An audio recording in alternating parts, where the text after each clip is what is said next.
आज के online classes में आपका स्वागत है। कक्षा 10 आपका सूचक इंडिकेटर छूटा हुआ था।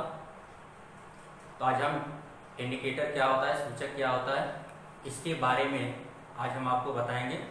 तो सूचक को जानने से पहले कुछ अन्य चीज़ों को हम जानते हैं सूचक पर ही आधारित।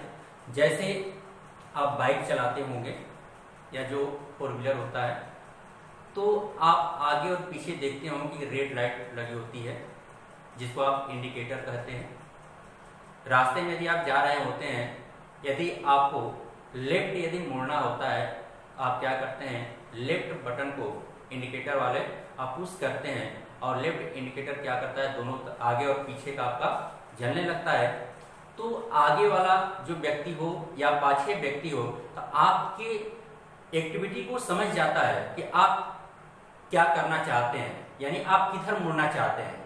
तो आप क्या करते हैं, यदि मान लीजिए वो लेफ्ट बटन यदि दबाता है तो लेफ्ट इंडिकेटर उसका जलता है, आप क्या करते हैं, राइट से आप निकल जाते हैं, लेफ्ट का जगह उसके लिए छोड़ देते हैं। यदि वह राइट इंडिकेटर को जलाता है तो आप क्या करते हैं, लेफ्ट से निकल जाते हैं, राइट का जगह उसको छोड़ देते हैं, क्योंकि क्या करता है, वो मुड़ना चाहता है वहां पे। तो वहां पे क्या है, आपका जो इंडिकेटर क्या करता है कि वो संकेत देता है। तो उसी तरह से जो आपका यहाँ जो सूचक जो इंडिकेटर है, यह भी आपका एक संकेत होता है। यानी वह पदार्थ जो किसी अनुमापन में होता है टाइट्रेशन, जिसको इंग्लिश में कहते हैं, अनुमापन में उदासीन बिंदु या अंतिम बिंदु को प्रदर्शित करता है, जिसको हम सूचक कहते हैं। अब जो हमको यहाँ सूचक पढ़ना है, वो आपका सूचक है अम्ल क्षार सूचक। तो अम्ल क्षार जो सूचक होता है, वह पदार्थ होता है जो किसी विलयन में अम्ल और क्षार की प्रकृति को अपने रंग परिवर्तन के द्वारा दर्शाता है, जिसको हम क्या कहते हैं, अम्ल क्षार सूचक कहते हैं। तो इस प्रकार से हम इसकी परिभाषा क्या देंगे, तो हम इसको परिभाषित कैसे करेंगे। तो देखिए, वह पदार्थ जो किसी विलयन में अम्ल तथा क्षार की उपस्थिति और उसकी प्रकृति को दर्शाता है या सूचित करता है, सूचक कहलाता है। यह एक प्रकार का पिगमेंट होता है। पिगमेंट मीन्स आपका होता है रंजक होता है, जो रंग परिवर्तन के द्वारा अम्ल और क्षार की उपस्थिति को क्या करता है, दर्शाता है। जैसे सूचक आपके कई होते हैं, जैसे आपका लिटमस होता है, मेथिल ऑरेंज होता है, फिनाप्थेलिन होता है,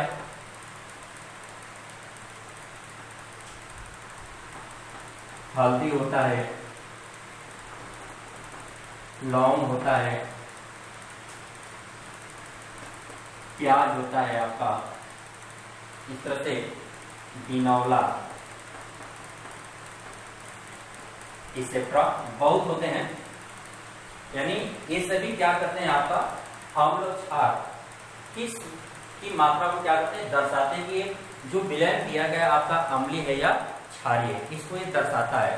तो देखिए, जो हम अम्ल क्षार के अनुमापन में यहाँ पे जो इतना दिया गया है, इसका हम सारे का प्रयोग नहीं करते हैं।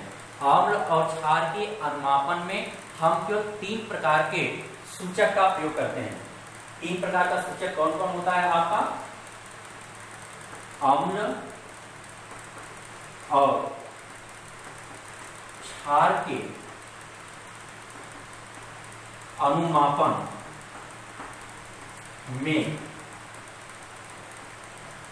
सामान्यतः 3 सूचक का प्रयोग करते हैं। वो कौन सा है आपका, लिटमस पेपर। देखिए, लिटमस पेपर के रूप में भी आता है, लिक्विड के रूप में भी आता है आपका।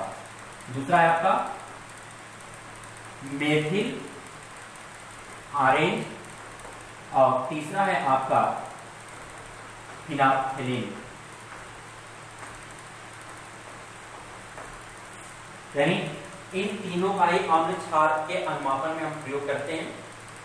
आगे आपका आता है कि सूचक के कितने प्रकार होते हैं। देखिए सूचक आपका 4 प्रकार का होता है। और वह कौन कौन सा होता है? सूचक के प्रकार, तो सूचक आपका के प्रकार, आगे भी लिख सकते हैं आप इसमें अम्ल क्षार सूचक, अम्ल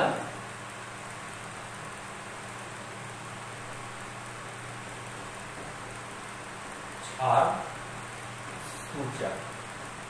तो देखिए जो अम्ल क्षार सूचक होता है आपका 4 प्रकार का होता है। पहला है आपका प्राकृतिक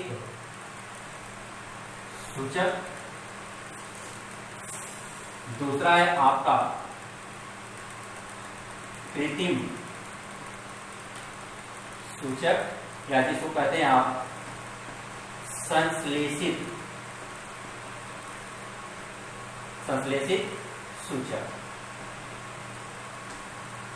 तीसरा है आपका गंभीर सूचक और चौथा होता है आपका सार्वत्रिक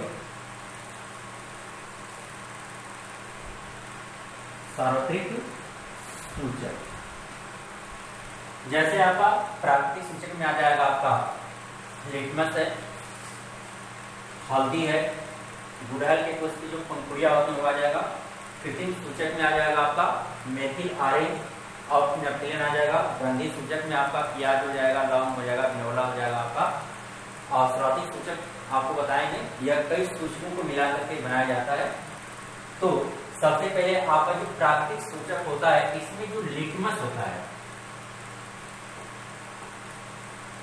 लिटमस, देखिए जो लिटमस होता है आपका यह एक प्राकृतिक सूचक होता है जो बैगनी रंग का रंजक होता है। यानी इसका कलर कैसा होता है?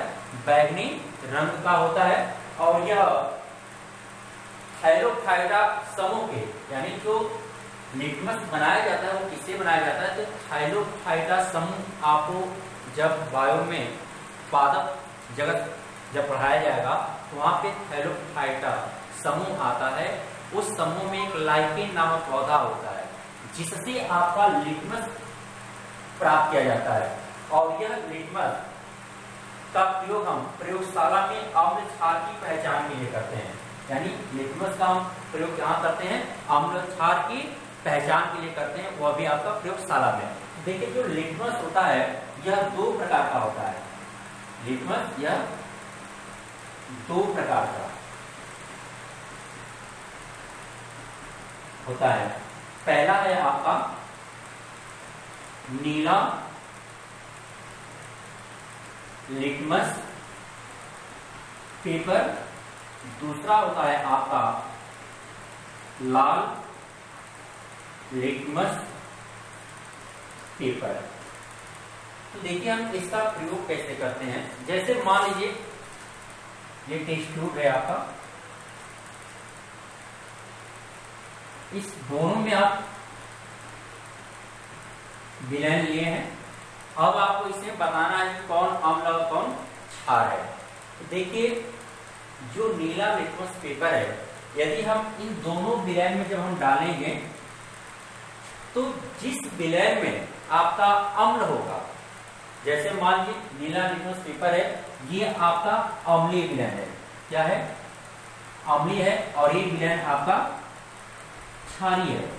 जब हम लिटमस पेपर को जब हम अम्लीय विलयन में डालेंगे तो नीला से इसका जो कलर होता है चेंज होकर के कैसा हो जाएगा?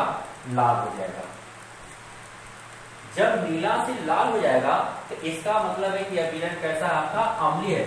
और इसी नीला पेपर को हम जब क्षारीय विलयन में डालेंगे तो उसके रंग में कोई परिवर्तन नहीं होगा। यहाँ पे आपका कोई परिवर्तन नहीं होगा। लेकिन जब भी आप अम्ल में डालेंगे तो नीला से इसका कलर कैसा हो जाएगा? आपका रेड हो जाएगा, यानी लाल हो जाएगा। तो इससे आपको संकेत मिलता है कि यह जो विलयन रखा हुआ है कैसा है? अम्लीय है। अब आइए लाल लिटमस पेपर। देखिए जो लाल लिटमस पेपर है इसको जब हम अम्लीय विलयन में डालेंगे तो ये लाल का लाल ही रह जाएगा, इसके कलर में कोई चेंज नहीं होगा। लेकिन जब हम इस लाल लिटमस पेपर को जब हम क्षारीय विलयन में डालेंगे तो लाल से कैसा हो जाएगा, आपका नीला हो जाएगा। तो इसका मतलब है कि जो लाल से नीला हुआ तो यह विलयन आपका कैसा है, क्षारीय है। तो जो लिटमस पेपर है यह क्या करता है, अम्ल और क्षार की पहचान करता है। आगे है आपका कि जो कृत्रिम सूचक है जिसमें आपका आता है, कृत्रिम सूचक में मेथिल आरएन और फिनाइल, जिसको हम आपको कल बताएंगे। आज के लिए इतना है, धन्यवाद।